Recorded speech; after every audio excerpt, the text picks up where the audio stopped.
Hello. Welcome back to week number 5. Are we week number 5? Six. Oh my gosh. I know.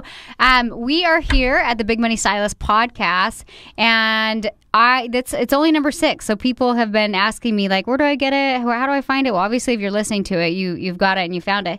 But go back and listen to some of our other ones. You'll get a lot of amazing content each week. Last week's was aggressive. It was aggressive. Spicy. It was a little aggressive. But it was good. We like to keep it real. Like, I feel like sometimes when I listen to podcasts, it's very safe, and I want to just nudge it off the ledge just a little bit. Oh, last week did that. Don't you worry. Yeah. Did we get a little nudging off the ledge, Johnny?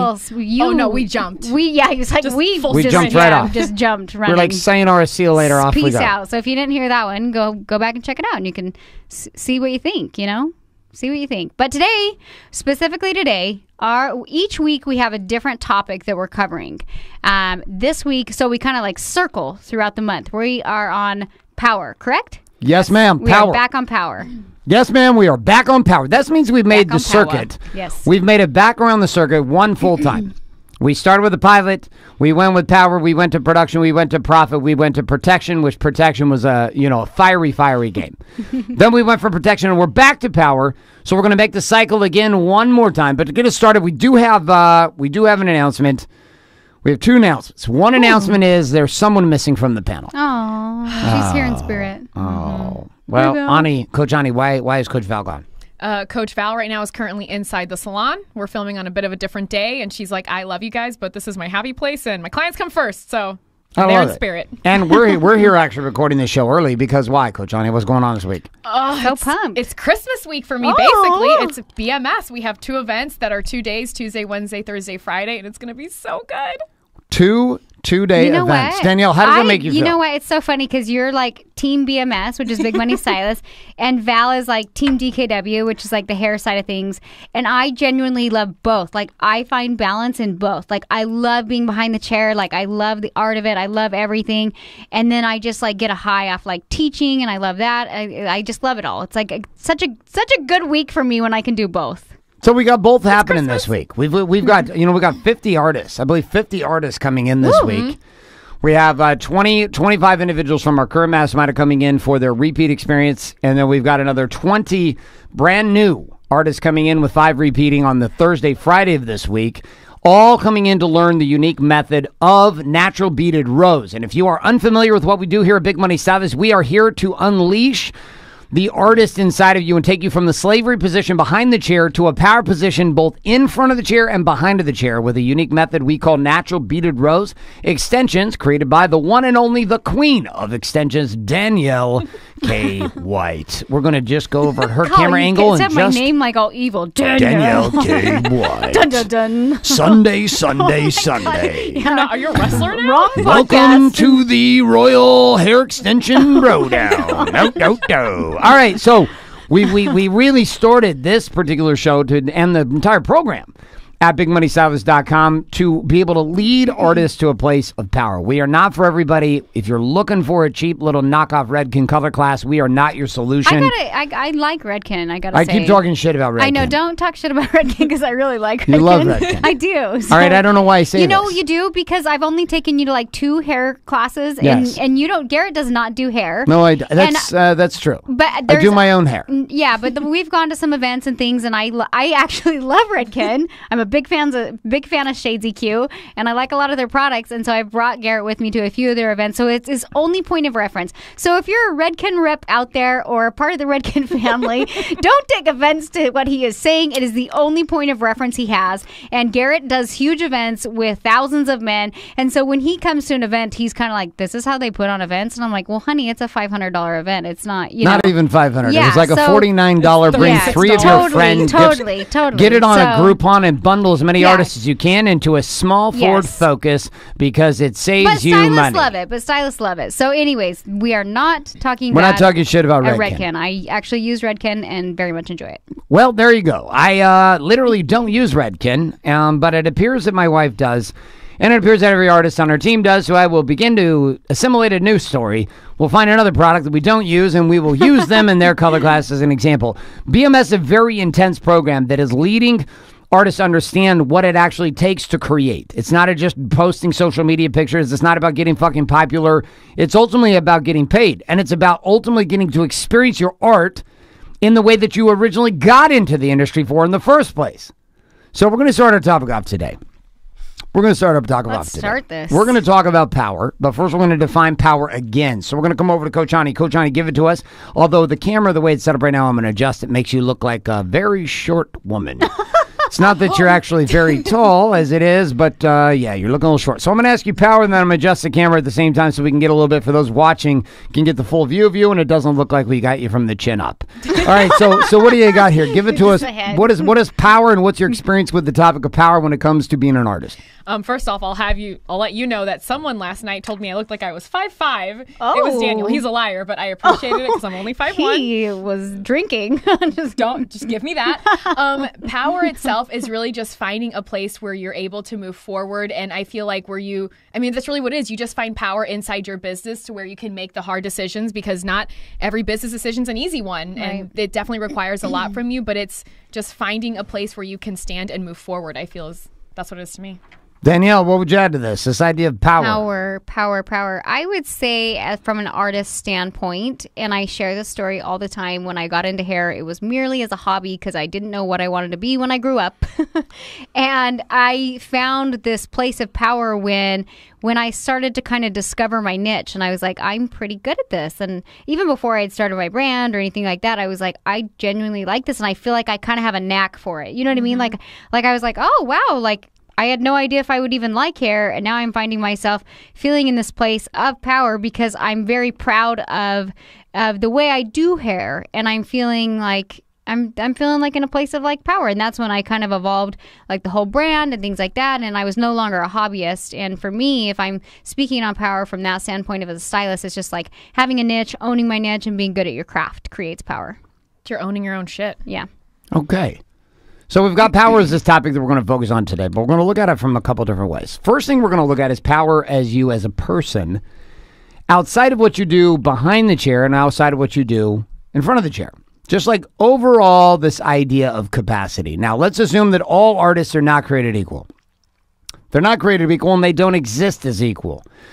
Now, we're really bringing on the idea that as an artist, you should be able to work 3 days a week and do multiple $100,000 a year as a producer. And we watch this happen. We see this happen. We know this is possible. We know that it occurs. And it's not somebody who lives in L.A. or Chicago or Florida or New York. You could live in these places in like major cities with huge traffic, or you could be in small Omaha, Nebraska, and you can pull this same thing off. And we've watched it happen. Our mission was to be able to empower women, particularly mothers who had children, to be able to build businesses that would give them the time and freedom to actually be at home still while still making full-time celebrity stylist type pay. But to do this requires you to think a little bit different and to think a little bit different about yourself. So we're going to start here about the belief about oneself and its impact on your ability to produce as an artist. Let's start behind the chair. So Danielle, I'm going to come to you first. Talk to me about how your belief systems have shifted from how you see yourself now to the way you saw yourself 10 years ago behind the chair. Just that difference between who you believe you are behind the chair, just as a woman and as a producer. I think that in the beginning, even though I felt like I had a knack for hair and I was like, oh, I like this, there was kind of like a cap on what you could make, and there was a cap on what you could charge, and you had to physically move to another state in order to up your prices. And if you lived in a small town, or if you lived in wherever, you couldn't demand certain prices because that's just what they were, because you didn't have that power.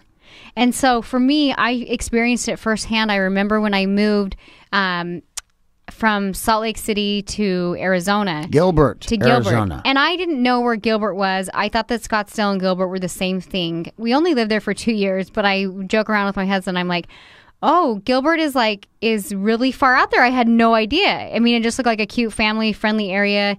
I had no idea. It literally was like 45 minutes from Scottsdale. And I had thought of when I lived at the time in Salt Lake City, Utah. I think we were actually in Sandy, Utah, which is a suburb of Salt Lake City, Utah. I thought, oh my God, well, we ultimately wanted to move to California. And I thought, oh, in California, then I've arrived, you know? But I looked. Then you'll be able to charge. Then I can charge I can't charge this. And I can't, I mean, these celebrity stylists I'm seeing online, I mean, I can't charge $800 for a color. I can't charge $600 for a color because I live in Salt Lake City. And then I was like, I wanted to move to California, and I remember looking at like places to live, and I was like, well, honey, we cannot afford to live in California unless you want to live in a little tiny dinky apartment somewhere. Nothing against that, but we had 2 kids, and I was like, I don't want that for me right now. And so that's what drew me to look at Arizona, because I really just wanted to live somewhere sunny, and we were in a transitional time period of life where we had nothing to lose, and we needed to get out of Utah. And I remember thinking, okay, well, at least if I moved to Scottsdale, because that's, again, where I thought I was moving, because that's the only place I had been in Arizona, and it was nice, and I thought I would be able to charge more for sure than Sandy, Utah. Right. So I was like, oh, okay. So then we move there, and I'm like, oh my God, like, like people, like I was making actually more in Sandy, Utah than I was in Gilbert. And I was like, oh my God. And then I remember I actually drove into Scottsdale, interviewed at a salon. It was a very nice salon. I actually got offered the job. And like, I was like, gosh, that's going to be like a 30-minute commute or whatever. It wasn't even Scottsdale. It was Chandler, but it was nicer than Gilbert. It was a little closer to life. And so I was like, well, I'll just commute like 20, 30 minutes and then maybe I can charge more. And then I was like, it was always this story of like who I was, because I didn't have that power. And I remember I finally, like 2 days before I was supposed to start at this nicer salon where I felt like I could charge a little bit more in Arizona, I was like, a light bulb went on, and I was like, no, I'm not going to do that, and I'm not going to charge what Sally Sue in the next studio suite over is charging either. So I'm gonna actually travel back to Utah, and I'm gonna do hair, and so that I have tons of before and after photos.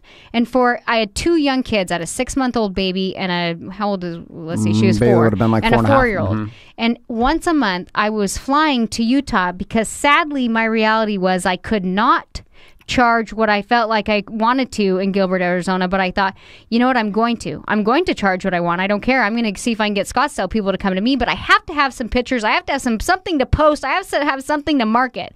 And so I traveled for almost 2 years, like a year and a half straight to Utah once a month, and I did like these crazy 3 to 4 days straight where I just fit in so many clients, and I just was exhausted. And I just was like, well, I'd come back, and I'd always do it on like a weekend, so Garrett could kind of cover the kids, and I'd come back and I'd get all my pictures ready and get them all ready, and I would use that as my marketing, and it started to work, and it started to pick up, and it was crazy. It wasn't even that, it picked up quick. Within like 6 months, people from Scottsdale and people from like other states were calling me, and I'm collecting deposits over the phone with screaming children in the background in fucking Gilbert, Arizona. And I was like, this woman's flying in. I'm getting girls from Scottsdale driving in. This is insane. And I remember literally like saying, like, they're like, well, where is this? I'm like, it's just a cute little suburb. Like, it's just way out there. Just like, keep going. I mean, literally like phone's GPS was shutting off. And so, but it showed me the power of marketing. And I was like, gosh, that's so cool. Like, you don't have to say like, oh, I live here, I can't do it. And we educate, women and men. We have a couple men, but we have tons of stylists all over, and that's always an excuse they'll say is, well, I can't do that because I live here. And I'm like, how strong is your marketing? Who's putting that price tag on? You are putting that price tag on because you don't have that power. Ani, what are you seeing from the same topic? Well, exactly the same. And not only that, with stylists especially, we tend to say, oh, well, just nobody else charges that. Who gives a shit? I feel like there's always one person who's going to come outside of the box and outside of the unwritten rules of what you can and can't charge. And that's when they start charging something more, just like what you did. You started doing that in Gilbert, Arizona. And then people started saying, oh, wait, she did what? Yeah. Past the cow fields and the poop field and everything like that. Like, there were. Yes, there were. And they're like, wait a minute, Danielle did it. If Danielle did it, I can do it. But I feel like it takes one person, just one person, to find their power and be like, fuck these rules. I'm not doing this. I'm going to make it up as I go. It doesn't matter. And that leads the way for other people. And that's what you did. So we have this idea of power. We hear two examples of it, which is we're going to come back to Ani here in a second, and Coach Ani's going to give us a roll-down, throwdown of how from her studio suite she chose to make massive moves in her business, but how those moves first began inside of her own head. Because that's really the part of the story that I want you to understand and see, is that there's the shift that you see outside of yourself comes down to a shift that you first see inside of yourself. And it all comes down to the ability to answer one simple question, which is not who am I? But it's a question that's even easier and simpler than that, which is who do you believe yourself to be? See, all that changes when you go to a different environment. You say, if I go to LA, then I can charge X. If I go to this certification class, then I can charge Y. If I do this thing, then I can do this. If I use Redken color, Susie Q. Is that what it's called? Susie Shadesy Q. I'm not Susie Q. Why are you looking at me? Susie Q. Shadesy Q. Shadesy Q. Again, offending the shit out of Redken every second I can. Now they're laughing. So inside of that, like as whatever it is that I'm doing, all of this begins with a shift in a story inside of you. And oftentimes that shift itself won't happen until you're mirrored back a new reality by individuals around you who show you what could be possible, which is exactly what the Big Money Stylist experience is. It's exactly what the MBR tribe is all about, is about mirroring back what can be possible. What started with Danielle has now become hundreds and hundreds of artists all over the globe. And when I say all over the globe, 3 countries: Canada, Norway, United States. And inside of those 3 countries, artists dominating in all kinds of different cities, all kinds of different sizes, eliminating the stories that they've held themselves shackled to, which is who I believe myself to be. Now, I'm going to come back to this more here in just a second, but I'm going to come to Coach Ani. Coach Ani, let's come back to the salon, the studio. You learn about MBR, and then you begin your MBR journey here a couple of years ago. Talk about the first shifts in your brain of going from traditional artist to extension specialist only and working specifically under the MBR method. From when I took BMS, I took it May of 2016. I did not actually drop the rest of my clients, like all of my color clients and everything, until the very beginning of 2017. So really, when I think about it, it only took 6 months, but I was hustling because I was determined to make it work. But I remember when I first took the NBR class, and even stylists would come to me, they would say, well, teach me how to do it. I'm like, oh, I can't do that. Like, I sign contracts. I can't teach you. And they're like, well, who fucking cares? I'm like, oh, wait, I care. That's kind of super jacked up. Like, that's actually a problem for me morally. Don't like that. But even then, I immediately started to get backlash and kind of shit all over because I was saying, well, that's not okay. So that in itself started to tell me like, ooh, this is going to be an issue. And I already saw it happening.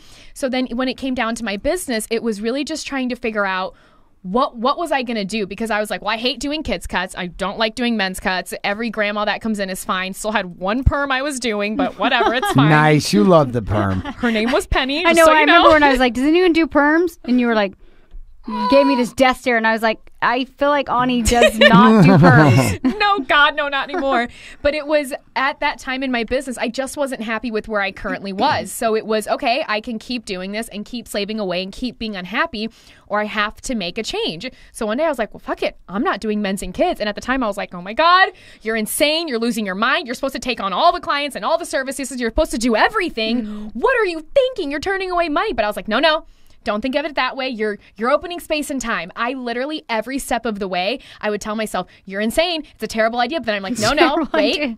You're working to something bigger. What's the ultimate goal? What is the goal here? And I had to just I tell all our students, don't think of it as saying no to something. Don't think of it as saying no to clients and more money. Think of it as you're saying yes to more time, yes to more time in a small, or yes to more money in a smaller amount of time. You're working more efficiently. Yeah. So I feel like that's what I had to do, which is why I always say you're not saying no, you're just saying yes to a different set of circumstances. So along the way, the very first thing I did was drop my men's and kids cuts, and I was like, I'm doing it. I did it, and I was like, oh my God, this is working. This is crazy. I have more time. I'm getting more colors. And I'm like, oh shit. And then I'm like, okay, not doing women's cuts anymore. I'm like, screw those cuts. And then I was like, sorry, not doing it. And then I was like, oh shit, you've lost your mind. You're doing it again. Then I'm like, no, it's working. It's fine. And every step of the way, I kept seeing results. And I'm like, okay, you did it. It worked. Now, what do you have to do next? So by the time I hit 2017, I was like, colors are fun. I like doing them, but fuck that. I just want to do NBR. I was like, this is it. I'm doing it. I was like, I'm dropping my color clients. I'm like, oh my God, you're dropping your color clients?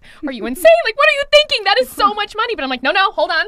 There's an ultimate goal here. You've been doing really well. And I knew every time I made a decision and I made a step, I'm like, you have to push harder. So it was, I feel like I kept putting myself in sink or swim. And I am not a sinker. I will always swim and make it work. And that's what I just kept doing.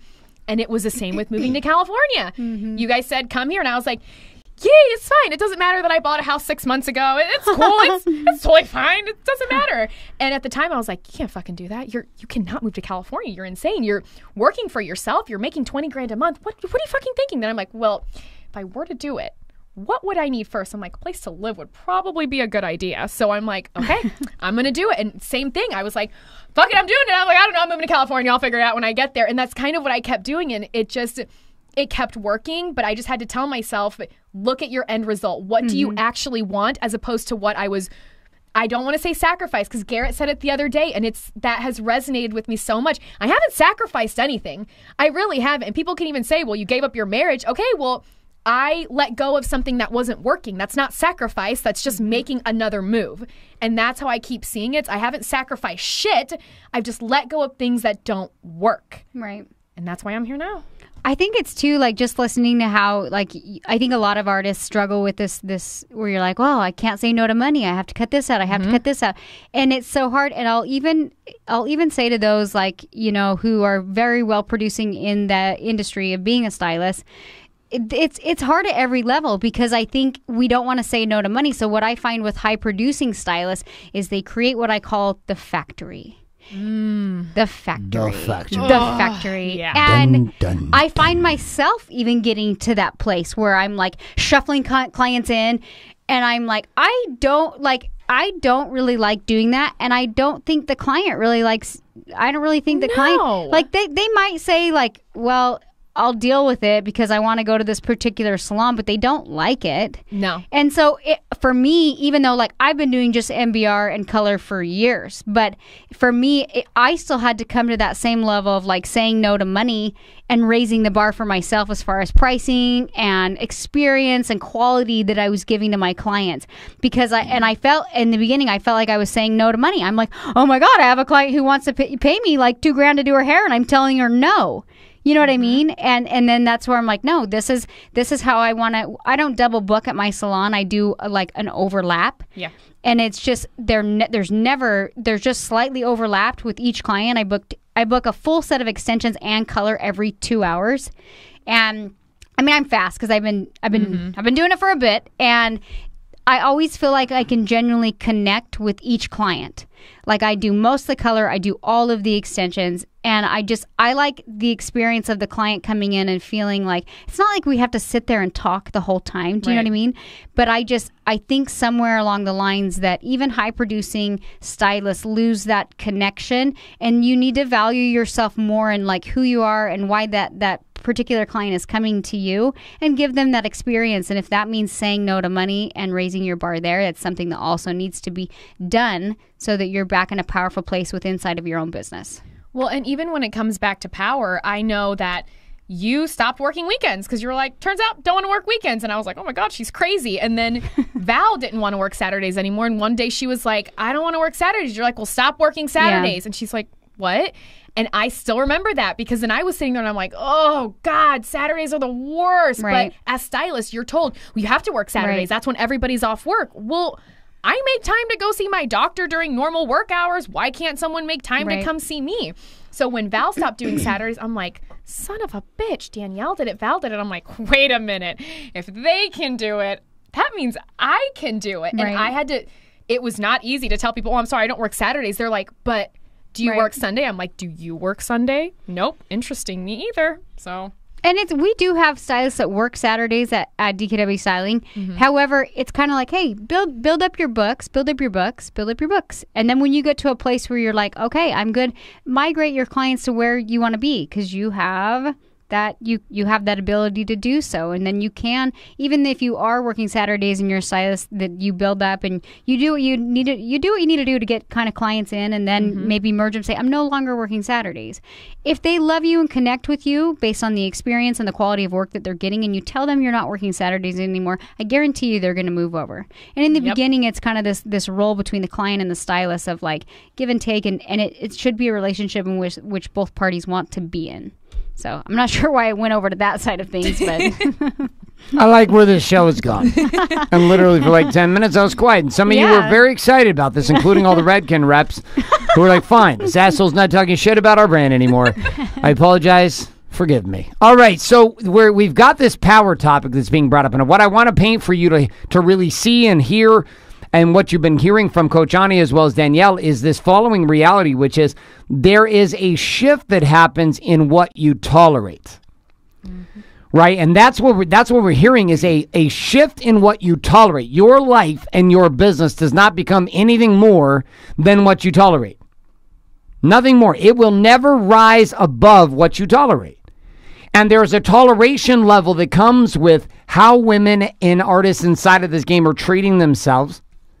What they have determined is the right thing to do. What they have determined is the acceptable process or modus operandi. What is, quote unquote, artistically correct inside of this artist. We can call it the politically correct, artistically correct genre. And so there's this shift that goes in what you tolerate. And we're going to come back. I'm going to come back to Coach Ani and Coach Danielle here with this topic then around like this toleration factor, because they both got to a point where they just refused to tolerate the game anymore the way it was. And particularly, they've refused to tolerate not growing. That there was a choice to grow. And there are artists that are in the game, and I have to start with Coach Ani and tell the tale of Sally Sue, or whoever she was, been doing hair for like 35,000 years, and still charging exactly what she was charging like 20 years ago. We're going to start there, and then we're going to come to Danielle, and then Danielle's going to step out of the show. She's got to go handle some stuff. And me and Ani are going to continue down the show and take it down. We're going to go from 4 to 3 down to 2. And who knows, you might not even get lucky. Ani might leave, and I just might keep going. And then you're going to be with me, and I'm just going to make up stories about Redken. Oh, no. All right, so this game of toleration... Talk about. Are you both clear about what I'm talking about here? Yes. Okay, so Coach Ani, let's start with you. Toleration. Share the story of Sally Sue, whatever her name was, at the salon, and this whole idea of how an artist is only as limited as they tolerate certain conditions in their life. I mean, that's really what it is. That stylists, we're given almost a set of rules when we leave cosmetology school that they're never written down. People say, oh, that's just how it is. That's just what it is. And so when I started doing NBR, even there, and stylists were like, well, teach me, show me. I'm like, I'm not going to do that. Like, it's against the rules. I'm not a rule breaker. So there's that, I guess. But I simply just wouldn't do it. And I got so much negative backlash over that. And then the interesting part was, and these were people that were supposed to be friends of mine. I had known them probably 5-6 years at this point. And then at that point, I started to raise my prices and charge a little more and charge a little more. At this point, I'm charging like $1,000, $1,200 for extensions, which I came from St. Louis, Missouri. That's unheard of. You don't pay that there because it's St. Louis and you just don't pay it there. And someone found out that I was charging that, and the shit talking was outrageous. They're like, can you believe Ani's charging that? She's never going to make it. She's going to get no clients. And I'm like, you want to fucking watch me build my clientele? Okay. Poor Ani. It's going to be fine. I got this. But it was even that. I just wasn't going to stand for it. And you know what? Even at that point, it was fuck everybody else. I don't care what anybody said. It wasn't about that. It was me, and it was always me. I wasn't happy where I was. And I feel like Garrett said earlier, when you see that something else is possible, that's when you're like, wait a minute. There's something more. And for me, that's when I came to BMS for the first time. We do something I call it the Vision Quest, where we sit on the beach and you just envision your life a year from then. What do you want it to be? And I've said from the beginning, I wanted to be a trainer for BMS. I had no idea why. I just knew like this was my calling. It's where I was supposed to be. And I'm like, a year from now, I'm going to be here. They're not hiring. I don't even know if they're going to keep doing it. They're not expanding, but God damn it, I'm going to fucking be there. That's all that I knew. And so I just kept pushing forward and being like, okay, well, this isn't working for me. It's not getting me to where I am. So, and we always say like, who do I have to become? what is the next step? Who am I going to be next to be able to do this? Well, I can't move to California and be a trainer for BMS if I'm still doing perms. Like, I was not going to be accepted into DKW that way. So I just knew I had to keep making the steps, but you're not given opportunities until you're ready, and you're not going to be ready unless you do the steps to get there. You have to, I feel, give in a little and realize that there is something else. There's something more. But if you get so stuck in the same story of, well, nobody else does it, well, who gives a shit? At some point, no one was on the moon either, but they decided that was a possibility. So I feel like we have to like let go a little bit and just imagine something better for your life. Yeah. I think people just settle in too much, and then like, how boring is that? You're like, well, this is it for me. Change is scary. It's terrifying. That's the problem. It's only scary like the first few times, though. I feel like once you start evolving, you're like, when you're stagnant, you're like, oh my God, we're going nowhere. Like, I'm surrendering that this is it. Like, no, like you kind of get to this place where you're like, sky's the limit. Like, I'm successful, but like, who else could I impact? What's next? Like, where else could this go? Like, there's always a road going up. So why do you think that? Why do you think so many artists tolerate just such sacrificial behavior where they sweat and they become slaves to their clients? Why do you think this is such a deal? I think that we all kind of get to that place in the beginning. We start and we're like, it's not a sacrifice. Like, I'm making good money and things are good and I'm fine. Like, you feel like that, but I know for me, like, I always get to this place, even now, like, I get to this place where I call it, like, burnout zone. And I'm like, I don't care how much fucking money I'm making. This isn't fun at all.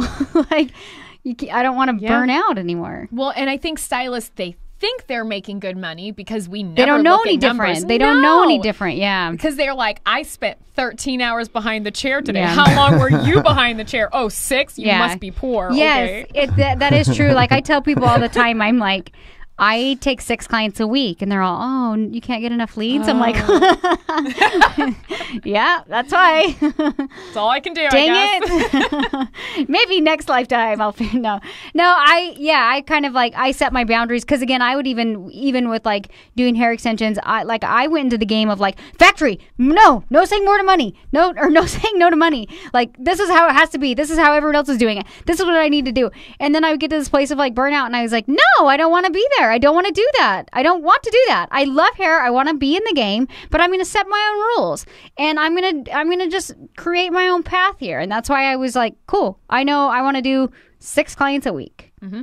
I was doing 9, and when our students turn in their numbers to me, they're like, I did 36 clients this week. I'm like, I don't know 36 people in my life. I'm like, oh, fuck that. I see that number, and I'm like, oh, that is such a big number of people you had to service all week long. That's exhausting. Nope. The crazy part of this is that you begin to tolerate shitty service. Like, the entire industry has been built to teach you to go to powerlessness. It's taught you to go to a place where you tolerate so much bullshit from what other stylists, other artists, and even your clients believe you should be up to, that you start to not listen to your own voice. And that's the highest form of dysfunction inside of the game as a business person and as an artist, is to be in a place in which you don't actually listen to your own voice anymore. You listen to the voice of the client. The client dictates the direction. The client dictates where you're supposed to go. And as the power of the client rises, because you as a desperate person searching and starving and hungering and longing to find the answer, as you find yourself in this place, you end up being stuck in a situation in which you tolerate bullshit. You tolerate a life that doesn't work. You tolerate a business that doesn't work. You tolerate experiencing clients in a way that doesn't work. You tolerate doing work that doesn't work. Now, Danielle is literally escaping the studio. Shout out, bye-bye. Shout out, bye-bye. Oh, bye. Yay, Danielle's gone. All right, now we can talk about some real shit. All right, so, Ani, let's come to you. Talk to me about this idea of reversing the frame on a client is the prize versus you are the prize as the artist. I recognize that in my own business, because before I came to BMS, I was at, honestly, the beck and call of all of my clients. They would say, when can I get in? I'm like, yeah, Thursday, 3 p.m. They're like, how about Saturday, 7 a.m.? I'm like, yeah, I would love to come in Saturday, 7 a.m. But I did it because it was a client and it was money, and because they knew clients know you want them in your chair. They know they're money to you. Right. So at that point, it's honestly, it's like when you're dating someone and you know they're way more into you than you are them, and you're the prize. You're like, fuck you, whatever. You can do whatever you want because they're going to keep running back. That's exactly what it was. The clients knew we would bend over backwards to make them happy because we wanted them in our chair. So when I started to change my business to be more NBR, I'm not going to say I'm a Nazi when I'm behind the chair, but if you're late, so help me God, I don't like tardiness. It's like a hot button issue for me. It's like you think. Oh, it's my thing. I don't do lateness, which our students tomorrow, I released an email. I'm like, so help me God, if you're late the first day, that's a terrible first foot to start on. So don't you dare do it. But even then, clients, they'll show up 10, 15, 20 minutes late. And the worst is when they stroll up, they're like, oh my God, traffic was terrible. And they have Starbucks and McDonald's. You're like, motherfucker, like, you're late because you were getting food. So they don't care because they know at the end of the day, you're going to make, at the time, $100, $125. And they're like, it's a hairstylist. They're super poor. They need my money. So they don't care how late they are. So when I started doing more NBR and really just switching the frame of, fuck that, you don't have to sit in my chair because I might not allow you to sit in my chair. They were now applying literally an application for me to allow them to sit there.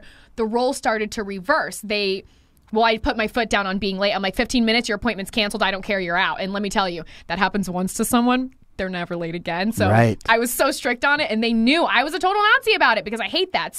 But they started, I feel, to not only respect me and my time more, but the service more as well, because they knew, no, I'm not going to let you walk all over me. You're not going to show up whenever you fucking feel like it. There are rules to be here and sit in my chair. Here are the rules of engagement. Given, I have respect for them as well. I don't treat them like shit, but I feel it was more of a mutual relationship. Two people who want to be together as opposed to one needing someone and one wanting to be there. So this reframe that we're talking about, and that's literally what we're talking about. We're talking about a total reframe. So we discussed the idea of you being able to create, as an artist, the prize around you. So first we have to understand what frames are. Frames are the picture through which we see the world. We can call these a worldview. We can call these a perspective. We can call them a paradigm. You were trained as an artist to believe and tolerate something inside of your world that is killing your power. And that is simply this, that the client is the prize and that you are the tool. The client is the prize, and you are the tool. Now, when you operate from that frame, and you believe that is true, when you believe that is the case, then your life itself becomes the following, which is, how do I jump through hoops to please the prize so I can win the game and win the prize? And you become desperate, and you become needy, and you become Mr. or Mrs. Johnny on the spot, change everything in a drop. Whatever ends up happening for you is what I will do. Now, the reverse of this is completely changing the frame and saying, okay, no, you're not the prize, although I value you. I'm the artist delivering the art.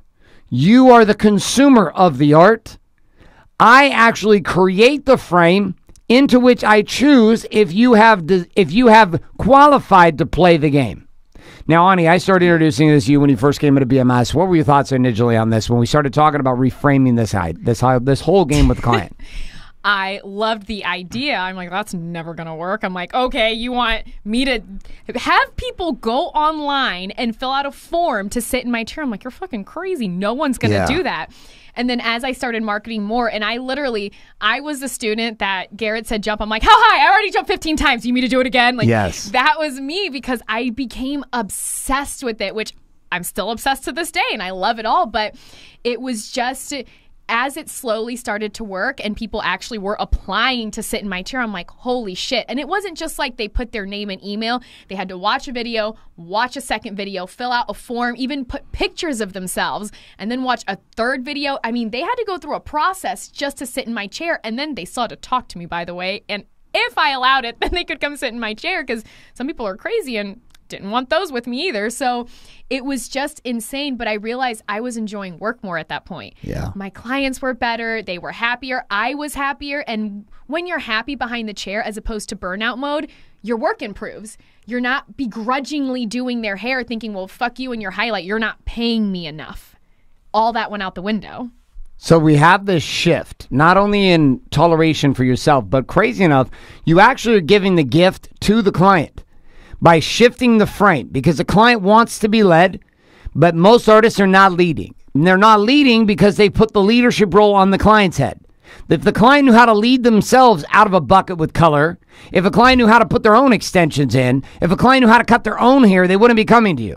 They're coming to you because you have an art. They're coming to you because you have a skill. They're coming to you because you give and provide something that they cannot get somewhere else. So as you begin to position the value of it by reframing the conversation and saying, no, listen, you're going to come to me on my terms because I'm the artist. I am exchanging the value with you for money. I give you the art, you pay me for the art. The only way that's going to work is if I can actually deliver the high quality art that I know I can deliver by only working with the clients that I know I can deliver the art on. All palettes are not created equal. All clients are not created equal. You cannot possibly be the right match for every woman, man, or child on the planet. And in our case, any woman who wants to get NBR. Not all women are a fit. Not all people in the equation. Some people's energy is fucking crazy. But the piece that has to get in check the most is the placement of the power back onto you. So share with me, how has it changed your feeling about yourself? Knowing, like, when you went to this model of putting the commitment back into your hands, the toleration of being led around like a bull by the nose, by the little ring, like all this change, and you decided to say, okay, listen, I'm going to take a stand, and I'm going to lead my clients, and I'm going to reframe the way this game is working. Talk to me about what you started feeling power-wise and energy-wise and confidence-wise and enjoyment-wise when you'd start walking into the salon every day knowing you were coming into a list of clients who would apply to be there, not a bunch of clients that were going to bitch and moan about the Groupon deal they were trying to get. Well, I think the crazy, as you say that, it's funny because so many stylists, I know every single person, any artist listening to this can go through and think of a client off the top of their head that the minute you see their name on your book, you start sweating and you're like, oh God, it's her, it's Sally. Oh God, she's such a bitch every time. She stresses me out. She makes me sweat. And those people ruin your entire day. They ruin your day in the beginning because you're dreading their appointment. Their appointment is terrible, and then you're still stressed the fuck out afterwards because you're like, that was the worst. They may have only been there for 30 minutes, but it's literally ruined a 12-hour day for you. I never had that anymore. There was no client where I was like, oh God, it's her. Oh Lord, help me. And even then I felt I'm really big on energy. Like I feel people's energy a lot and it just soaks up in a room. But I found that going into my suite at that point, it wasn't heavy to me anymore. It was just a happier place to be. And I loved that. And I feel like the more power I found in my business, it didn't just stay within my business, it bled into my life. So even down to like the relationship I was in or my friends, like the power I found within myself to be in power in my business and to lead my clients started bleeding everywhere else. And then I just kept growing with the rest of my life too. So this shift begins to change how you feel. It changes what you see. And it ultimately changes what you do. And when you change what you see and change what you feel and change what you do, what you have begins to change also. And so as we come to kind of a conclusion of this show, we're gonna hit on a little idea, which is this. There are some things that you are tolerating that need to become intolerable to you. Ani, when you were first getting into this change for you, what were some of the things that were tolerable for you? You were willing to tolerate them, but you began to shift your tolerance with them and say, this is no longer happening. With clients, the tardiness always irritated me. And I'd be like, oh, they're 15 minutes late. She's such a bitch. But yeah, okay, fuck it. It's money. I'll do it. That was the biggest thing with clients or like even I went on a vacation to Italy once. My client called me. I'm literally climbing a cliff in Italy. And she's like, where are you? I need my extensions tightened. I'm like, I'm in Cinque Terre. I'm in Italy. She's like, well, okay, can you get me in on Thursday? I'm like, I'll be in France. And she's like, you're on vacation? I'm like, you fucking asshole. I've been planning this for a year. Literally yelling at me on vacation. I can't even believe I answered the fucking phone, to be honest. Right. Like, even that. That's what I was asking. I was like, why are you answering the phone on vacation? I don't know what I was thinking. I, at that point, was still a slave. I'm like, I don't know. Client calls, you just answer. Even things like that. And then that once, like I said, it bled into my real life, my personal life. And even in the relationship, I was tolerating things that, hindsight's 20/20 now. But I look back, I'm like, I can't believe you fucking did that. Like, how could you ever stand for that? And eventually I was like, this doesn't work for me anymore. I'm out. This isn't working. And it just kept taking me to be a new person every time, which I think is something beautiful and wonderful, because you can't stay the same. Your business can't stay the same. Your clients won't stay the same. Everything grows and changes, and it's something you should accept and be happy about and just keep moving forward with. So your world, we've talked about two really big things today. We've discussed and looked at this idea of power, and Danielle and Coach Ani have been taking us down this path of power. We've been discussing this idea inside of it, that your power, it comes and is drained from what you tolerate.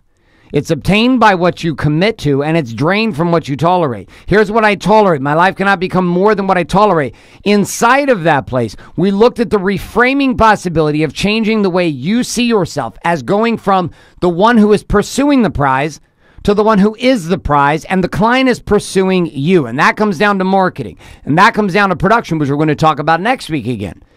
But for today, we're going to summarize with this challenge, which is, what are the top 5 things that you are tolerating inside of your current hair business, behind the chair, in front of the chair, that if you got rid of these 5 tolerable items, became intolerable, your business would completely explode. Now, Coach Ani, you have seen this game shift for clients inside of Big Money Stylist, the mastermind, and our programs and our events. We're going to see, we're going to see a whole bunch. I just turned off some lights.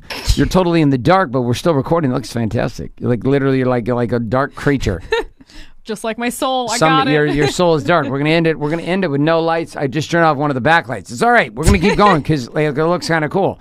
All right, give it to us. Like, what have you seen happen with students that begin to shift from this place of tolerating to this game of not tolerating?